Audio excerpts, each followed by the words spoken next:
Mau tanya nih kak, kan kalau misalkan di Kristen tuh kan sunat itu nggak diwajibkan ya. Nah kan di kitab Kejadian. Halo semuanya, selamat datang kembali di channel ini. Kali ini kita akan membahas sebuah topik yang cukup sering diperbincangkan, yaitu tentang kekristenan, penginjilan, serta isu yang sering muncul terkait tuduhan. Sebelum membahas lebih jauh, mari kita luruskan dulu beberapa istilah dalam kekristenan yang sering disalahpahami. Mari kita simak dulu cuplikan berikut ini. Mau tanya nih kak, kan kalau misalkan di Kristen tuh kan sunat itu nggak diwajibkan ya. Nah kan di kitab Kejadian tuh ada tuh yang perihal tentang sunat gitu kan. Bukankah itu perjanjian dari Allah ya? Ya. Iya nggak sih? Kenapa sunat kita tidak lakukan lagi? Karena di dalam Kejadian 17 sunat dulu kak. Bentar, Mbak. Ntar itu yang pertama, terus yang kedua tuh yang perihal kerudung. Bukannya orang Kristen tuh harus pakai kerudung gitu ya kak? Ngikutin teladan Bunda Maria. Ya. Yang pertama mengenai sunat. Kenapa orang Kristen tidak bersunat? Karena hukum sunat itu hanya diberikan kepada bangsa Israel. Sedangkan orang Kristen itu dari berbagai bangsa di dunia ini. Mazmur 147 ayat 19-20, hukum sunat itu hanya diberi bagi bangsa Israel. Lagi pula kamu harus mengerti esensinya sunat itu apa. Di dalam Kejadian 17, sunat itu diberikan kepada Abraham dan keturunannya itu sebagai tanda janji berkat, yaitu Mesias yang dijanjikan. Artinya, Tuhan berjanji kepada Abraham bahwa nanti keturunanmu akan menjadi berkat bagi dunia. Dan sebagai tanda perjanjian itu, kamu harus memeteraikan janji itu dengan tanda sunat. Nah, maka seluruh keturunan Abraham, Ishak, Yakub itu bersunat agar kelihatan jelas bahwa nanti Mesias yang akan datang lahir dari keturunan yang bersunat, yaitu raja-raja Israel. Ya. Nah, ketika Tuhan Yesus sudah datang di dunia, maka janji itu sudah terrealisasi. Artinya janji Abraham itu sudah selesai. Janji Allah kepada Abraham itu sudah digenapi di dalam Yesus Kristus. Nah, ketika Yesus Kristus sudah datang, artinya janji itu sudah digenapi. Maka tanda sunat yang adalah tanda perjanjian tidak lagi dipakai, karena janji itu sudah ada, janji itu sudah datang. Makanya dalam Kolose 2 ayat 11, tanda sunat tadi itu sekarang diganti dengan sunat yang baru, yaitu apa? Baptisan. Kalau sunat itu menanggalkan kulit hitam, maka baptisan itu menanggalkan tubuh yang berdosa. Kita lihat ayatnya ya. Jadi kamu harus mengerti esensi sunat itu untuk apa sebenarnya. Itu tanda, brother, tanda janji. Nah, baptisan pun tanda di dalam perjanjian yang baru. Ya, kita lihat dalam Kolose 2 ya, ayat 11. Ya. Dalam Dia kamu telah disunat. Di dalam Yesus kamu telah disunat, bukan dengan sunat yang dilakukan oleh manusia, tetapi dengan sunat Kristus yang terdiri dari penanggalan tubuh yang berdosa. Karena dengan Dia kamu dikuburkan dalam baptisan, dan di dalam Dia kamu turut dibangkitkan juga melalui kepercayaanmu kepada kerja kuasa Allah yang telah membangkitkan Dia dari antara orang mati. Jadi kenapa kami tidak bersunat? Karena kami bukan orang Yahudi, kami adalah orang Kristen. Oh, Yesus kok bersunat? Yesus itu orang Yahudi. Kami mengikuti apa yang Tuhan Yesus perintahkan, bukan yang Tuhan Yesus lakukan. Tuhan Yesus itu memerintahkan baptiskan dirimu dalam Matius 28 ayat 19, maka kami harus membaptiskan diri. Tapi tidak ada perintah Tuhan Yesus untuk menyunatkan. Karena sunat itu hanya hukum Israel. Kenapa hanya diberi bagi bangsa Israel? Karena janji itu hanya diberikan kepada bangsa Israel. Makanya Tuhan Yesus lahir dari bangsa Israel sebagai tanda bahwa Ia memang berasal dari janji itu. Gak ada Tuhan kasih hukum sunat kepada orang Arab. kasih Tuhan hukum sunat kepada orang Indonesia? Bukannya Dia hanya berikan kepada Abraham dan keturunannya. Makanya kita tidak bersunat. Tapi karena janji yang ditandai dengan sunat itu telah datang, yaitu Yesus Kristus, Galatia 3 ayat 29, maka tanda itu sudah tidak lagi diperlukan. Yang diperlukan sekarang adalah tanda yang baru dari janji itu. Tanda yang lama telah berlalu, tanda yang baru telah hadir, yaitu apa? Baptisan. Gitu. Nah, yang kedua mengenai kenapa orang Kristen tidak pakai kerudung. Rasul Paulus itu berargumentasi bahwa rambut perempuan itu adalah mahkota perempuan. Memang ada beberapa gereja seperti gereja-gereja Ortodoks, gereja Timur, dan gereja Katolik. Mereka ada beberapa yang masih menggunakan mantila dan kerudung. Tapi itu tradisi suci, tidak perintah secara langsung. Jadi mau pakai kerudung silahkan, mau nggak pakai juga nggak apa-apa. Karena mengenai kerudung itu adalah budaya Timur Tengah. Kalau kamu pergi ke Israel, kamu ketemu dengan orang Yahudi, orang Kristen, orang Muslim di sana, sama-sama pakai kerudung. Karena itu budaya, gitu loh. Jadi nggak ada kewajiban perempuan memakai kerudung, karena Tuhan sudah memberikan rambut buat perempuan sebagai mahkota. Kita lihat ayatnya ya.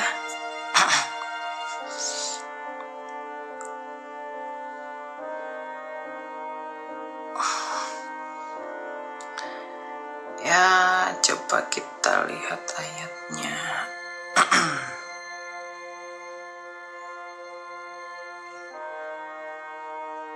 1 Korintus 11 ayat 15.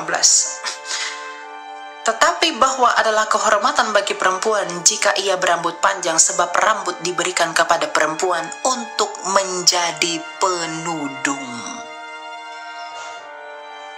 Ya. Tetapi bahwa kehormatan bagi perempuan jika ia berambut panjang, sebab rambut diberikan kepada perempuan untuk menjadi penudung. Jadi kalau kamu mau bertudung, mau nggak bertudung, dalam pengertian kain yang kamu pakai di atas kepala, nggak apa-apa, gitu loh. Gitu brother, ya. ya. Oke, ada lagi yang mau kamu tanya? Biar kita lanjut. Ya lanjut Kak. Oke ya, sip. Makasih Kak. Yo.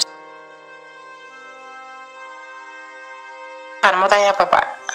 Saya daripada Kota Kinabalu, Sandakan, Sabah. Oke, silahkan. Mau tanya apa Pak? Oke, soalan saya simple saja, dengan izin. Yesus dilahirkan oleh Bunda Maria, betul? Oh, halo. Ya. Terus, boleh dengan izin? Boleh dong.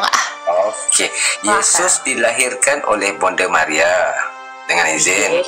Oke, sewaktu Yesus dilahirkan, umurnya 0 sampai ke 13 tahun, ada gak data yang menunjukkan dari penyusuan, umur 1 tahun, 2 tahun, ada tak data yang menunjukkan? Itu saja.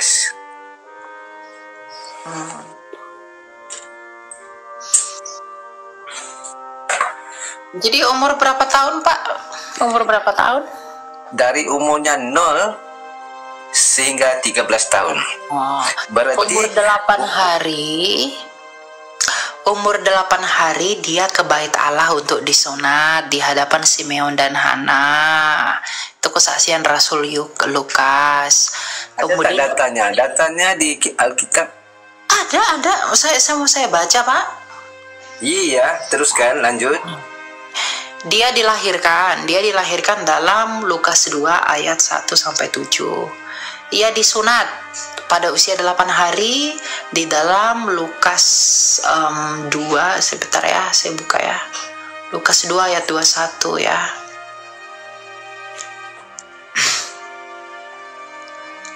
Nih, ada lah, masa sih enggak ada? Kristen tuh ya ada semua Pak, ya. Lukas 2 ayat 21. Dan ketika genap 8 hari dan ia harus disunatkan, ia diberi nama Yesus, yaitu nama yang disebut oleh malaikat sebelum ia dikandung ibunya, gitu ya. Kemudian dia muncul lagi di Bait Allah pada usia berapa? 12 tahun. Di mana ayatnya? Lukas 2 lagi. Ayat berapa? Ayat 41. Ya. Nah, lalu dikatakan tiap-tiap tahun orang tua Yesus pergi ke Yerusalem pada hari raya Paskah. Ya. Jadi soalan saya nggak nyambung. Soalan saya, ada nggak data yang itu data Alkitab. Iya, itu biar saya tanya dulu. Saya tanyakan soalan, ada nggak data yang Yesus lagi nyusuan, lagi baby, lagi kecil, gitu loh. Nggak ada kalau masalah itu. Nggak ada kalau masalah. Saya tanya dulu. Selepas saya berhenti baru awak ngomong ya. Oke, saya tanya dulu. Saya habiskan ayat saya.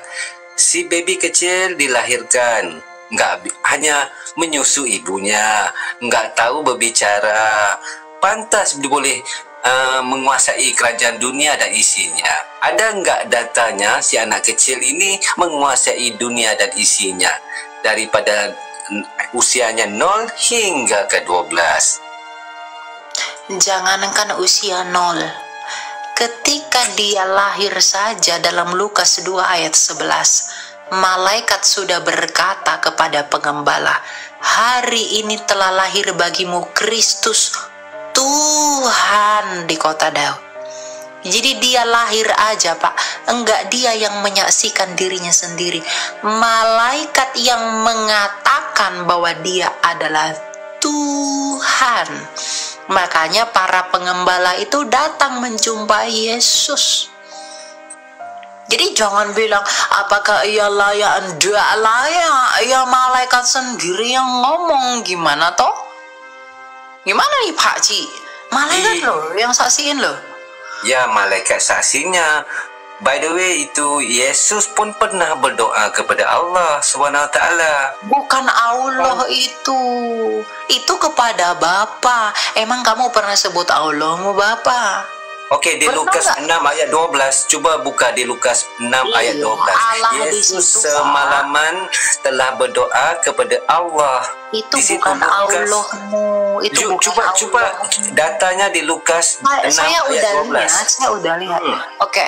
Itu Allah di situ adalah Bapa, Pak. Dalam 1 Korintus 8 ayat. Dengar dulu saya. Kalau kamu nggak dengar saya lempar dari ruangan saya. Kamu mau dengar saya? Lanjut. Allah di situ adalah Bapa, bukan Olos SWT-mu dari Arab, bukan. Kami tak kenal Olo SWT, Pak.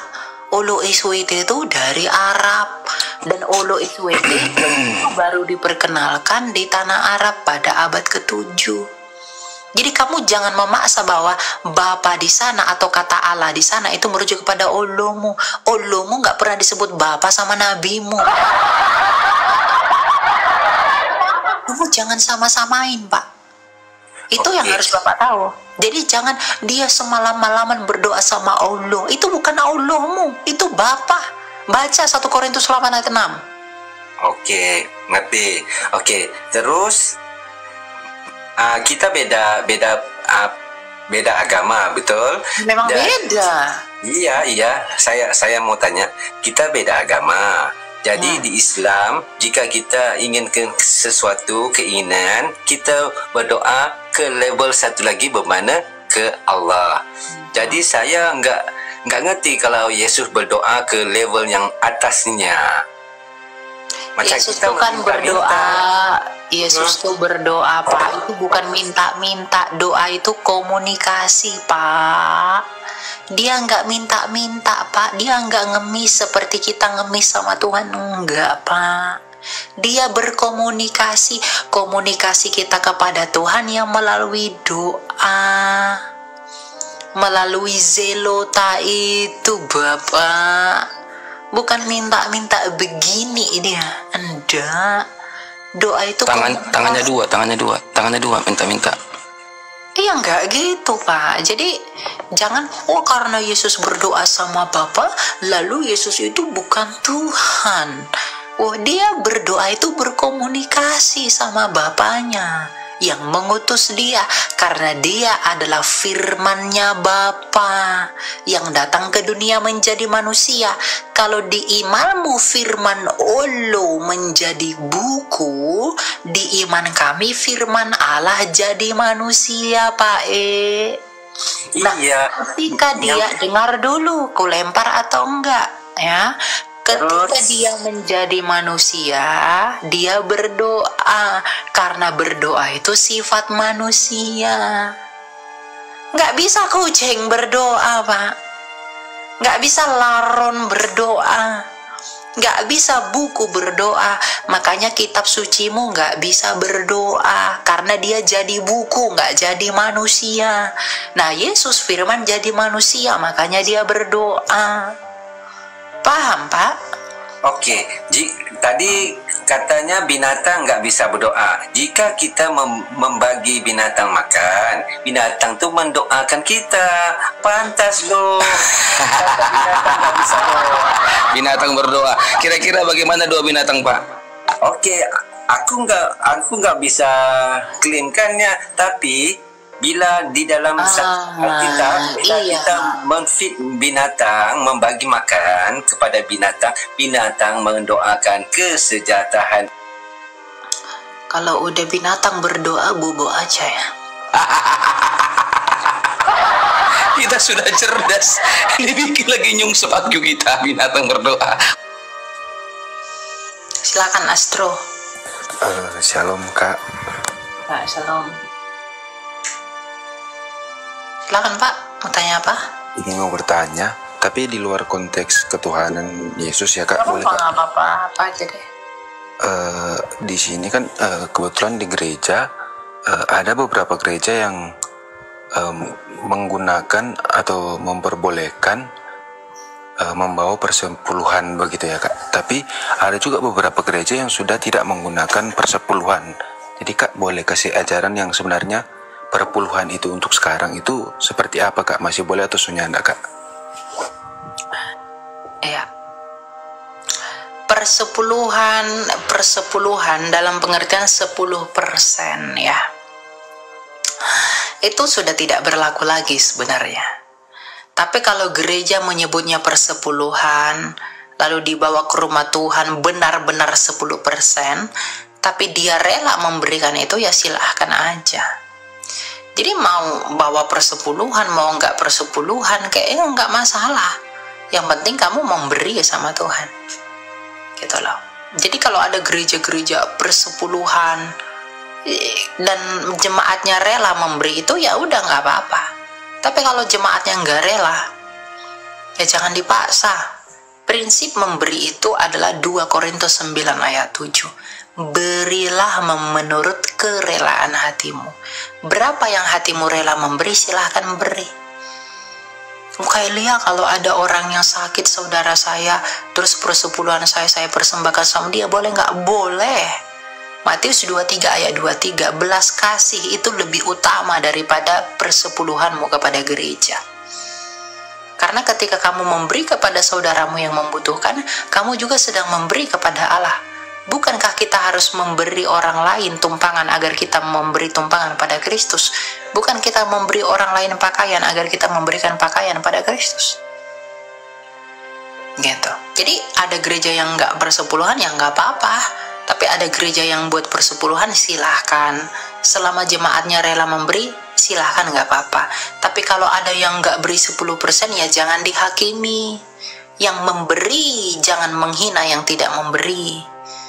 Jangan yang tidak memberi, jangan menghakimi yang memberi. Prinsip pemberian itu, prinsip 10% itu kan moral ke hadapan Allah. Moral kita itu nggak diukur dari 10%. Tadi Roma 12 ayat 1, persembahan ibadah yang sejati itu apa? Mempersembahkan tubuh kita kepada kekudusan. Itu ibadah yang sejati, persembahkanlah tubuhmu. Kan gitu. Jadi nggak ada tuh urusan-urusan jumlahnya harus sekian-sekian, enggak. Kamu rela memberi, silahkan. Kamu nggak rela memberi, berapa yang didorong oleh hatimu.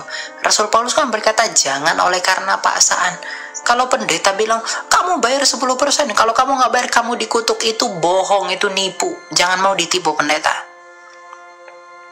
Kalau kamu nggak kasih 10%, kamu akan dikutuk, bla bla bla bla. Kamu kutuk dia balik. Kembalikan kutuk itu sama dia. Nggak boleh begitu. Ya. Jadi jangan mau dibodoh-bodohi pendeta-pendeta begitu. Dan pendeta itu pun harus rela menerima apa yang hatinya gerakkan, gitu ya. Pokoknya jangan mau dikibuli lah. Kadang oknum-oknum pendeta pun ada yang jahat, yang menggunakan firman Tuhan itu untuk ya dirinya sendiri. Tapi ada juga memang misalnya begini, jemaat pun harus peduli kepada gereja. Misalnya gereja butuh apa, ya jemaat harus saling tolong menolong lah untuk memenuhi kebutuhan gereja. Misalnya pendetanya ada hal yang dibutuhkan, jemaat juga harus peka. Kan Rasul Paulus menasehati Timotius kan mengatakan bahwa hamba Tuhan itu harus dihormati. Jadi kita sebagai jemaat pun ya harus menghormati pendeta. Kita sebagai jemaat harus menghormati hamba Tuhan. Tapi hamba Tuhan tuh jangan memanfaatkan kehormatan itu. Dia harus tetap melayani sebagai hamba dan harus menggunakan itu bagi kemuliaan Tuhan. Jangan kebaikan jemaatnya itu dibalas dengan air tuba oleh perbuatannya. Mengambil kesempatan dalam kesempitan itu tidak boleh. Jadi semua itu prinsipnya, baik dari jemaat, baik dari pendeta, itu adalah kerelaan hati. Hendaklah pendeta melayani Tuhan dengan kerelaan hati berapapun yang ia terima, dan biarlah jemaat bersyukur atas pelayanan itu dan memberi menurut kerelaan hatinya dari apa yang ia dapatkan.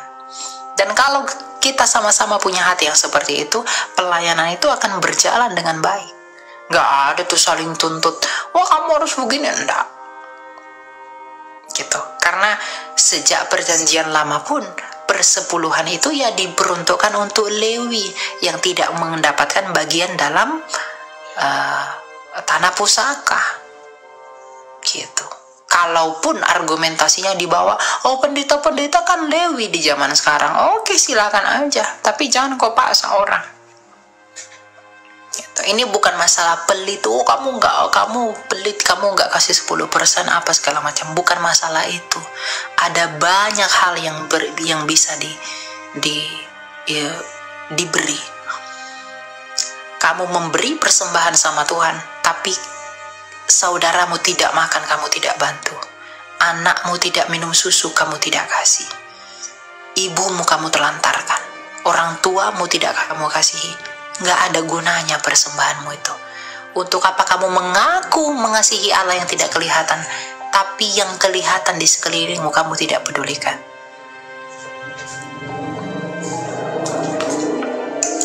Esensi persembahan itu di situ.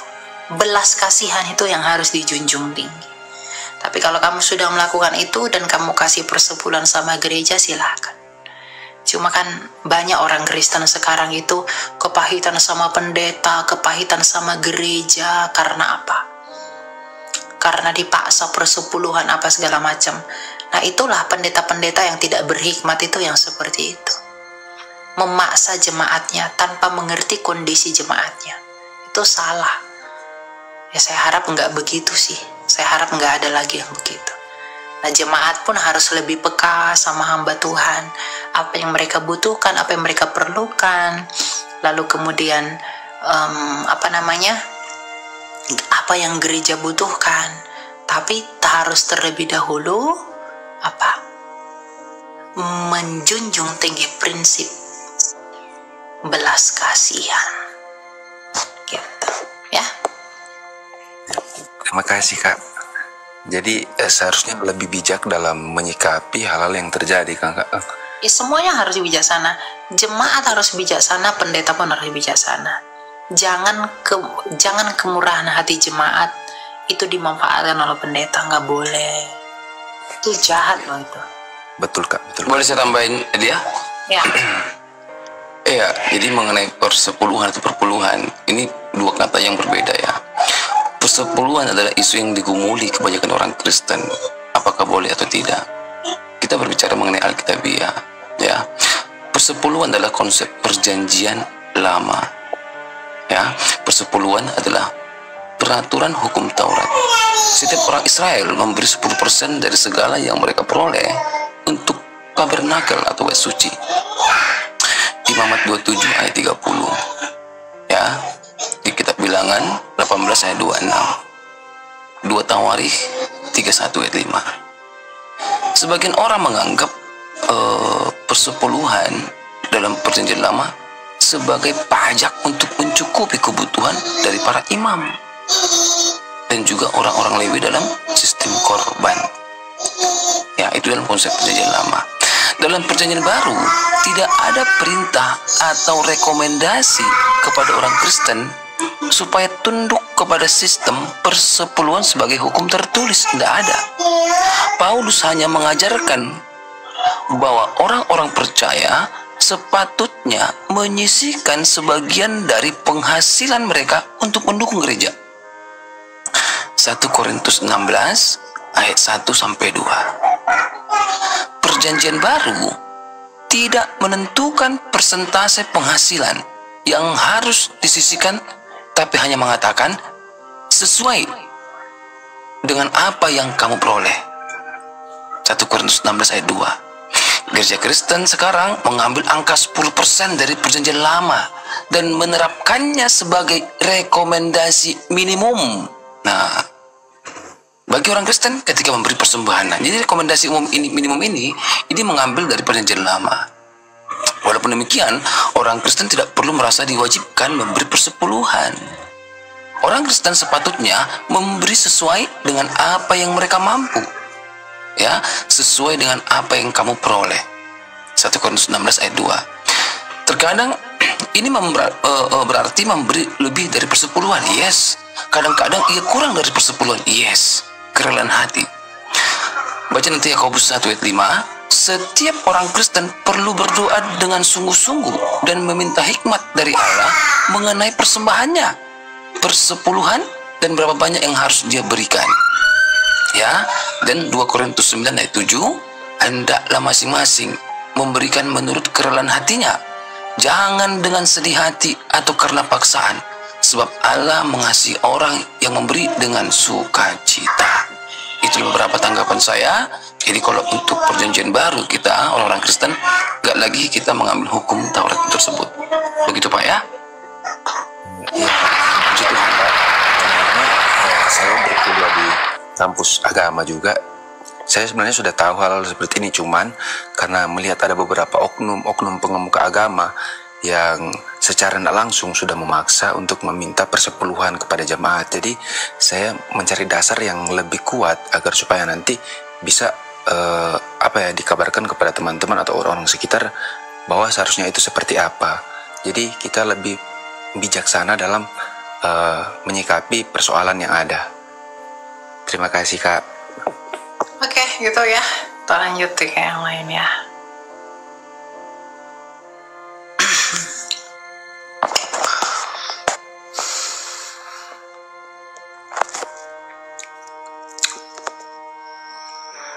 Ada ya. Oke deh teman-teman ya. Saya akhiri dulu sampai di sini. Karena ini udah jam 12 juga, kita mau berakhir. Ya, memang begitulah ya. Setiap ada pertemuan, pasti ada perpisahan. Setiap ada awal, pasti ada akhir. Karena yang tidak berawal dan tidak berakhir hanya Tuhan kita, Yesus Kristus. Yang mau saya sampaikan adalah mengetahui kenyataan bahwa Kristus pernah mati, pernah bangkit, dan pernah menumpahkan darahnya bagi pengampunan dosa adalah kekayaan bagi kita sebagai orang Kristen.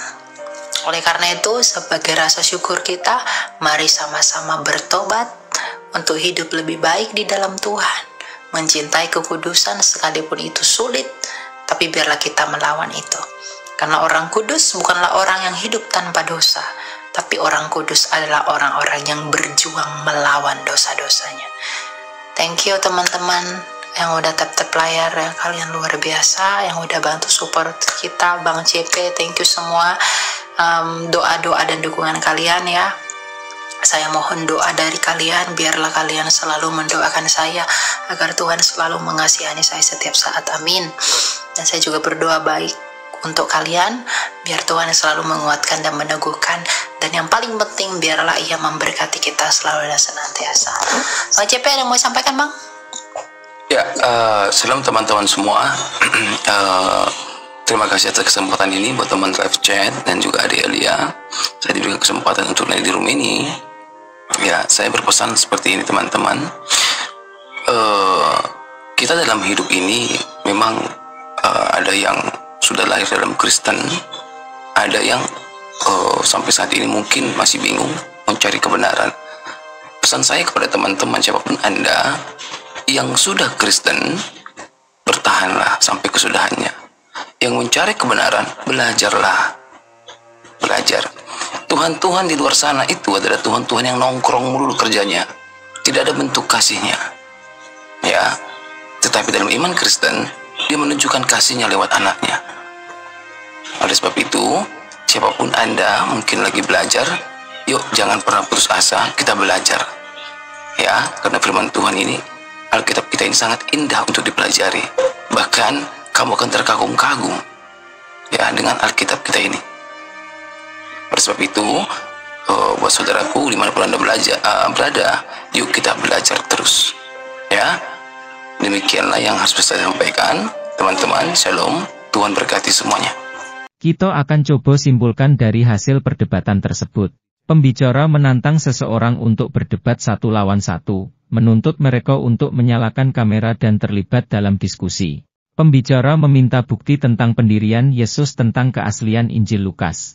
Lawan menghindari menjawab pertanyaan langsung tentang pengakuan Yesus terhadap Injil Lukas. Pembicara mengkritik lawan karena pencahayaan kamera yang buruk dan kurangnya peralatan yang memadai, menuntut mereka untuk memperbaikinya. Pembicara berulang kali meminta bukti persetujuan Yesus terhadap Injil Lukas, tetapi lawan bicaranya menghindar untuk memberikan jawaban yang jelas.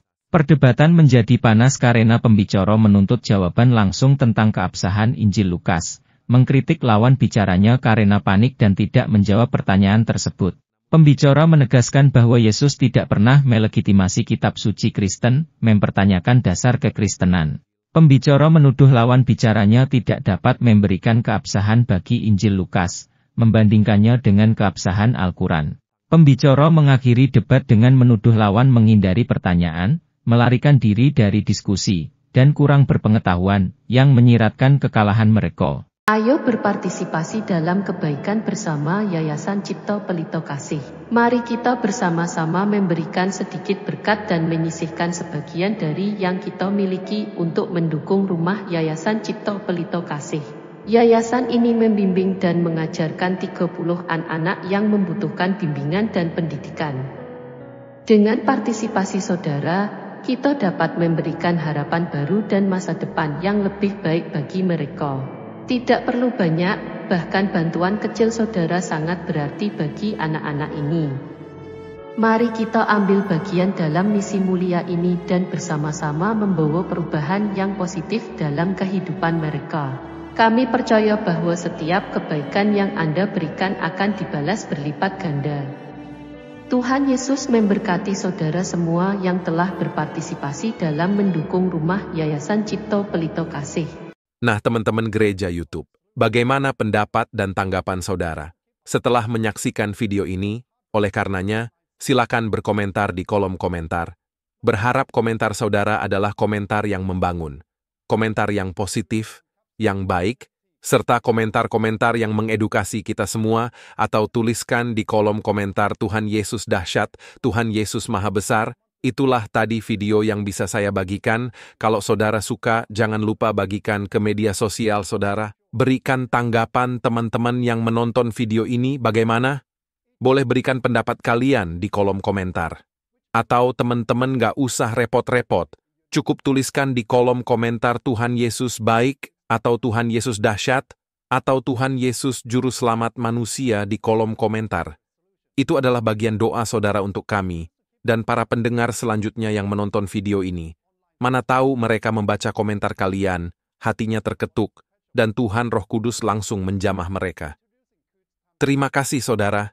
Jangan lupa klik tombol subscribe dan bagikan video ini. Tuhan Yesus memberkati kita semua. Sampai jumpa di video berikutnya. Shalom saudara, generasi muda FKPPI, saudara yang mau mendukung pelayanan misi kami untuk terus bisa mengumandangkan penginjilan generasi muda Forum Komunikasi Pelayanan Penginjil Indonesia. Bisa melalui Bank BRI 042 10 10 048 705 60. Atas nama generasi muda FKPPI, Forum Komunikasi Pelayanan Penginjil Indonesia, dan bisa melalui kris ini, silakan scan barcode kris ini melalui mobile banking saudara. Tujuan dari pelayanan misi ini adalah untuk menjangkau banyak jiwa di pelosok-pelosok desa yang rindu untuk mendengarkan firman Tuhan dan untuk kegiatan apoleget yang menjalani penginjilan ke desa-desa untuk bisa terus mengabarkan kabar baik di seluruh tanah Indonesia. Selain melalui media sosial YouTube, kita tetap terus bisa menyuarakan kabar baik secara offline. Boleh dukung asosiasi ini melalui rekening ini dan bisa melalui kris mobile banking ini. Dengan cara scan barcode kris ini di mobile banking saudara. Terima kasih, biarlah kami berdoa agar semua kebaikan dan taburan saudara Tuhan yang membalas berlipat kali ganda. Tuhan Yesus memberkati saudara